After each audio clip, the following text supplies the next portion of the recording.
And this is Morning Report, and we are into the last week of the election campaign with the big day, September 23, this Saturday. Joining me now in the Auckland studio is the Deputy Prime Minister, Paula Bennett. Good morning to you. Good morning. You've run out of gas. Well, we haven't personally, but we've had the aviation fuel pipeline have its bust. This is a bad look. Well, it's not great for the airline industry, and as a consequence of that, having an effect for New Zealanders and for our tourists. So, in that sort of context, it's not. But we're throwing everything at it. We know what needs to be done. I know that certainly they're all taking it very seriously in the industry. So it will be fixed. You're the Tourism Minister. What updates or information have you had about the impact on international travel? Yeah, look, I've been assured that actually other alternatives are being made where it's needed to be made. I've been talking to Air New Zealand in particular, and they feel very strongly that they're able to cover everyone. I've got MB looking into other airlines and giving me a report on that, so I spoke to them yesterday. So look, we don't think it's going to be huge disruption, and we're confident that it's going to be fixed as quickly as possible. Okay, let's talk a little bit about that with any specifics you can give us. What do you believe that the degree of magnitude of disruption will be? We've seen, I think, 25, 27 flights cancelled so far. Are you saying that all the international connections that people are going to want to make, that our tourists are going to want to make, are going to be unaffected?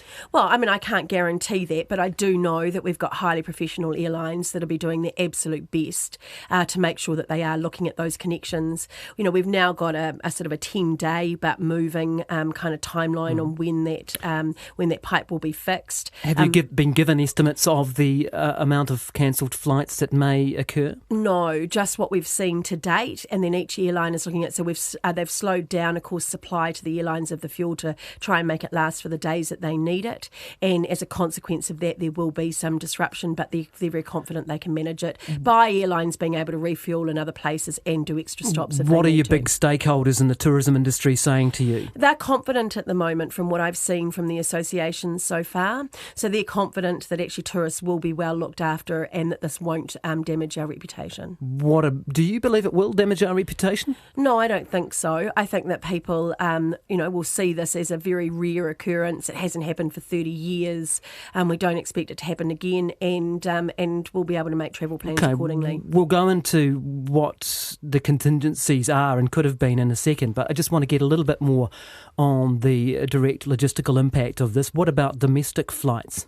Yeah, well, it's mainly Air New Zealand, obviously, in that context. They're confident that they can, that they will be cancelling some, but those are ones where they might be moving to one full flight as opposed to two that might have been half empty. There will be some hang on, disruption. what does that mean? What are you saying? Well, whereas they had far more flights on to Auckland and Wellington, they may not have had two full flights. So as a consequence, they're moving 2 to 1, and so that will cause some disruption. I'm absolutely sure. That is cancelling flights, then. Yeah. No. They've said they're cancelling flights, unfortunately.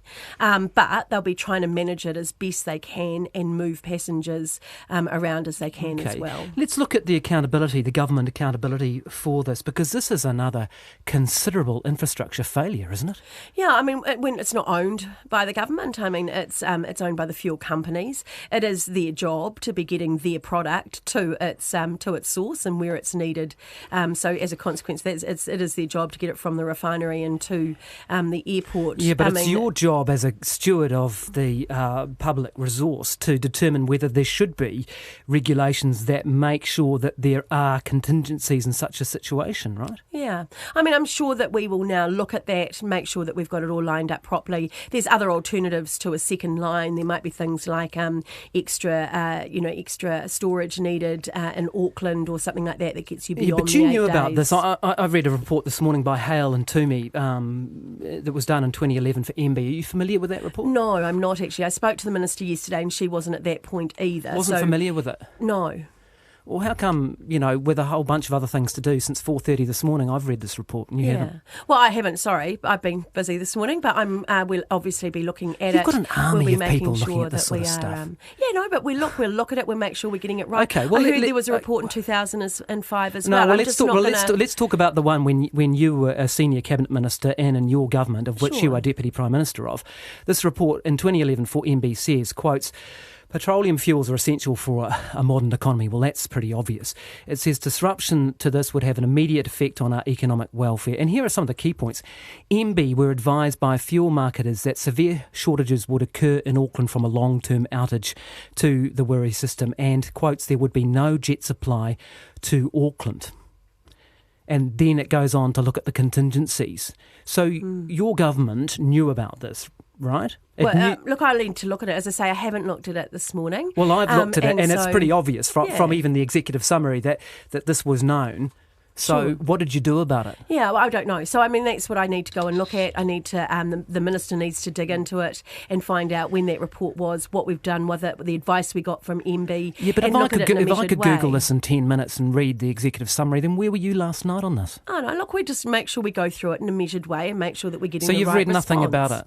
I've spoken to the Minister twice last night in preparation for coming on this morning, but I haven't spoken to her this morning. It does note that this would be expensive in their view, but it's $10 million a year, which when the core Crown expenses are what, $85 billion? Something like that, yeah. That's pocket change. Yeah. In terms of securing a line in for jet fuel. This is what connects us to the rest of the world, right? Yeah, for sure. But as I say, there might be other alternatives that we can look at around storage and things as well that might actually... this has not happened for 30 years. It is I know, but when someone with a digger disrupts the line for jet fuel, which basically connects New Zealand to the rest of the world, that's embarrassing, isn't it? Yeah, it's private business, though, that own that line, and you would expect them to have better contingency plans. So we'll go and look at that and make sure that we're getting it right. I would expect, having been told this, that a government would think, I've only got one fuel line for my jet fuel into Auckland.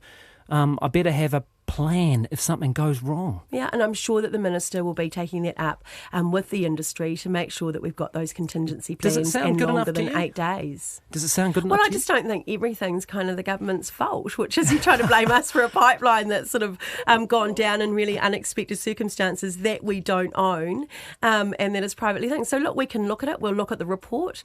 We'll be willing to make changes as they need to. We'll throw everything we've got at it at the moment to make sure that it's up and running.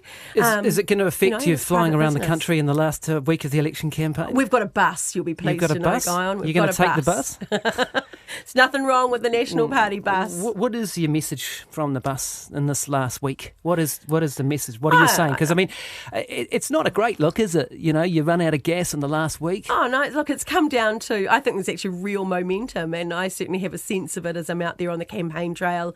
You can really get, people are looking at the stark choice between the two parties, and they can see an economy that's strong. And I think they can see an economy that's strong, that they've got real opportunities for themselves and their families under a national government. They feel confident about that. They like the leadership of Bill English and the team behind him, which I think is really important.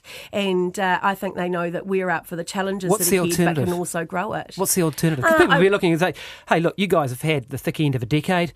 They've got someone new, got some new fresh ideas. Why not? Yeah, I think they'll be looking at that and saying, do they have the team behind her to actually drive that sort of change that's need to happen? Are we also looking, if the economy's going so well and Labor themselves say that it's going well, why make big changes to it and put that at risk? We have businesses with certainty. We can see wages going to go up. We can see that kind of certainty as far as more jobs coming on board. That stuff is really important, and no one denies that kind of tackling some of that really, intergenerational almost stuff that's going on at the other end, which we've made progress on and can now seriously take to the next step with social investment. But you need a strong economy underpinning that for that to really happen. Thanks very much for your time and for coming into the Auckland studio. That is the Deputy Prime Minister and Deputy Leader of the National Party, Paula Bennett. It's 7:45. Unenrolled voters are reporting being turned away from advance voting booths or having trouble casting votes for the Māori electorate. Karina Karauia is one of the people who has struck problems. She tried to enrol and vote in Ikaroa Rāwhiti from a booth in Palmerston.